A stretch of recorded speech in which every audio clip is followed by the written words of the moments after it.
Hello defence warriors, जय हिंद। कैसे हैं आप सब लोग? I hope all are well and the preparation for SSB interview is going on well.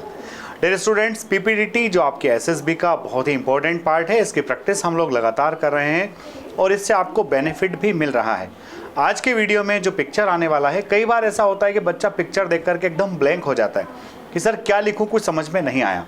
तो जो पिक्चर मैं आपको दिखाने वाला हूँ, उस पिक्चर के बारे में आपको 3 डिफरेंट थीम्स बताऊंगा। उन थीम में से कोई सा भी एक थीम आप पिक कर सकते हैं। बच्चों, थीम आप किसी का भी फॉलो कर सकते हैं, पर जो आपने लिखा है वो स्टोरी आपकी खुद की होना चाहिए, सो दैट आप अपने आइडियाज़ उसमें डाल सको।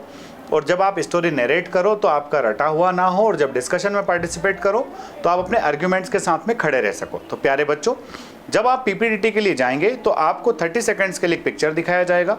30 सेकंड्स में आपको उस पिक्चर को बहुत ही माइन्यूटली, बहुत ही केयरफुली ऑब्जर्व करना है। आपको उस पिक्चर में देखना है कि लोग जो हैं वो क्या कर रहे हैं, क्या बैकग्राउंड है, बैकग्राउंड के अंदर क्या क्या चीज़ें दी हुई है।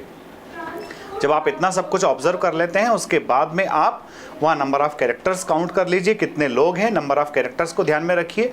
उसके बाद में अगर 3-4 कैरेक्टर्स हैं तो उनमें सभी का एज, सेक्स और मूड एक्सप्लेन कीजिए जो पेपर पर बॉक्स बना है उसके अंदर। और नंबर ऑफ़ कैरेक्टर्स ज़्यादा हैं तो फिर आप अपने हीरो का ही एज, सेक्स और मूड एक्सप्लेन कर सकते हैं। उसके बाद में फिर आपको 4 मिनट्स मिलेंगे उस स्टोरी को लिखने के लिए। इस 4 मिनट्स में आप स्टोरी लिख चुके होंगे। उसके बाद में फिर आएगी बारी नरेशन की। जो कुछ आपने लिखा है उसको 60 सेकेंड्स के अंदर बोल्डली नरेट कर डालिए, और जब ग्रुप में डिस्कशन होता है तो अच्छे से पार्टिसिपेट कीजिए। Try to come on a common consensus, और अगर मौका मिले तो अपनी पीपीडीटी की कॉमन स्टोरी को प्रेजेंट भी कीजिए। इतना सब कुछ अगर कर दिया तो स्क्रीन इन आपका पक्का है। आइए स्टार्ट करते हैं। आज की पीपीडीटी के पिक्चर को हम परसीव करते हैं। ये पिक्चर हमारे पास में जो है बच्चा, तो इस पिक्चर आप देखते हैं कि पूरा एकदम झकास रूरल बैकग्राउंड है। नंबर ऑफ कैरेक्टर्स अगर आप काउंट कर रहे हैं मेरे प्यारे बच्चों, तो नंबर ऑफ कैरेक्टर्स 1, 2, 3, 4, 5। ठीक है बच्चा। तो अब ये 5 कैरेक्टर्स हैं, तो आपने सबसे पहले तो मार्क कर दिया नंबर ऑफ कैरेक्टर्स कितने हैं। नंबर ऑफ कैरेक्टर्स 5 है। अब चूंकि 5 कैरेक्टर्स का आपको एज, सेक्स, मूड लिखना थोड़ा सा डिफिकल्ट हो सकता है, कोशिश कीजिए लिख डालिए। अगर आप लिख डालोगे बेटा तो इसमें आप देखिए कितने फीमेल्स दिख रहे हैं। तो आप यहाँ पर देख रहे हैं 1, 2, 3, ये 3 फीमेल हैं और ये 2 लोग मेल हैं, और यहाँ एक बच्चा भी आपको दिख रहा है। तो आप सीधे जाइए, अपने नंबर ऑफ कैरेक्टर्स कितने हैं, 5 है, बच्चे को मिला लिया तो कितने हो गए, 6। और आपका मेन कैरेक्टर जो है, मान लीजिए बंदा आपका मेन कैरेक्टर है, इस मेन कैरेक्टर को आप यहाँ पर मेंशन कर दीजिए। इसका एज जो है, इसका सेक्स और इसका मूड। तो इसका एज कितना है, वही 20-22 साल के आसपास दिख रहा है, तो 20 साल। सेक्स क्या है, मेल। मूड कैसा है, पॉजिटिव। इसी को सर्कल भी कर दीजिए। इस तरह से आपने अपने स्टोरी को लिखने से पहले आधा काम आपने कर दिया है कि नंबर ऑफ कैरेक्टर्स आपने परसीव कर लिए हैं, आपने उनका एज, सेक्स और मूड एक्सप्लेन कर दिया है।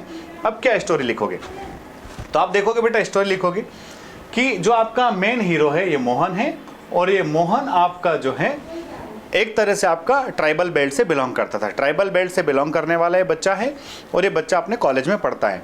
जब ये कॉलेज की पढ़ाई के दौरान जब छुट्टियों में गांव जाता है तो वो देखता है कि गांव में जो है वाटर की बहुत ज़्यादा स्कार्सिटी है। लोग बड़े परेशान हैं पानी के लिए। जैसा कि आप देख रहे हैं यहाँ पर आपको एक वाटर रिसोर्स भी दिख रहा है।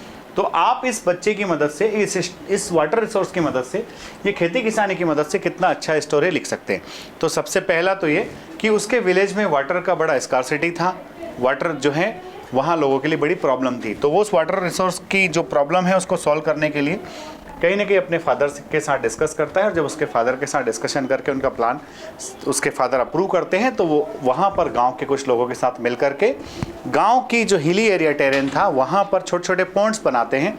और वो छोटे छोटे पॉन्ड्स बनाने के बाद में एक तो वहाँ के ग्राउंड वाटर के लेवल में इंक्रीज़ हो जाता है, और वहाँ की जो वाटर प्रॉब्लम थी वो प्रॉब्लम भी समाप्त हो जाती है। तो पहला थीम तो यही हो सकता है कि वो बंदा जो है सॉल्विंग दी वाटर स्कार्सिटी की प्रॉब्लम।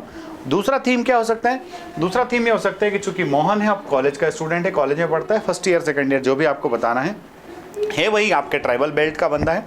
जब ये घर जाता है तो अपने पेरेंट्स की अपने एग्रीकल्चर एक्टिविटीज़ में हेल्प करता है।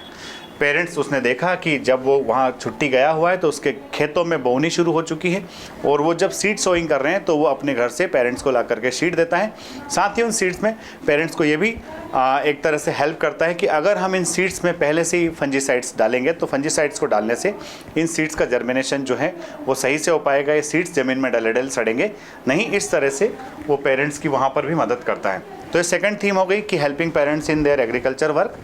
थर्ड थीम क्या हो सकती है बच्चों, आप देखो कि बंदा जो है आपको कहीं ना कहीं ऐसा लग रहा है कि इसके हाथ में कांटा है, इसके हाथ में कुछ है और ये मछली पकड़ रहा है। तो अब इसमें ये भी आराम से एक्सप्लेन कर सकते हैं कि वाटर रिसोर्स जो है ये इसका तालाब है, इस तालाब में कुछ मछलियां हैं और इसने देखा कि चूंकि इनका एग्रीकल्चर का खेतीबाड़ी का कामकाज उस दिन समाप्त हो रहा है, तो इन्होंने पूरे घर वालों ने प्लान किया हुआ है कि चलो आज शाम को जो है हम लोग कुछ अच्छा खाते पीते हैं, और ये वहाँ पर फिशिंग करने गया, फिशिंग करके लाएगा और वही सब माता जी बनाएगी और ये लोग खाएंगे। ठीक है बच्चा, अब ये तीनों स्टोरी बिल्कुल एक्सेप्टेबल है। चौथी स्टोरी जो एक्सेप्टेबल नहीं है वो क्या है कि राम जो है अपने माता पिता की बात नहीं सुनता था, वो घर से बार बार भाग जाता था, वो मछलियाँ पकड़ रहा है और वहाँ उसकी मम्मी उसको डांटने पहुँच जाती है झाड़ू लेकर के कि गधे मेरी बात नहीं सुनता है, और इस तरह से उसकी मम्मी उसको डांट फटकार कर समझाती है और समझ जाता है।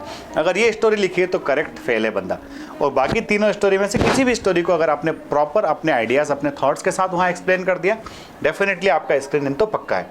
तो मेरे प्यारे बच्चों, आपको लोड लेना नहीं है, टेंशन फ्री होकर के एसएसबी इंटरव्यू के लिए आप प्रिपरेशन कीजिए। आप अपने आप को न्यूज़पेपर्स के अंदर घुसा डालिए, जितनी भी न्यूज़ होती है उन न्यूज़ का एनालिसिस कीजिए। जैसे कल के वीडियो में मैंने टेस्ला इन इंडिया, टेस्ला का फ्यूचर इंडिया में क्या होगा वो बताया है। आप लोग पीपीटीटी के वीडियोस तो खूब सारे देखते हो बेटा, पर आप पीपीटीटी के अलावा जो दूसरे वीडियोस है उनको नहीं देखते हो। मेरी बात समझिए, पीपीटीटी अगर आप सीख गए, आप स्क्रीन इन हो गए, तो बाकी सारे वीडियोस ही आपके लिए हेल्पफुल होंगे। और ध्यान रखिएगा, पीपीटीटी में परफॉर्मेंस कम ज़्यादा हो गया, एक बार स्क्रीन इन हो गए पक्का है, पर अगर उन 4 डेज में आपका कोई परफॉर्मेंस थोड़ा डाउन हुआ तो फिर आपका जो है वहाँ से कॉन्फ्रेंस आउट भी हो सकते हो।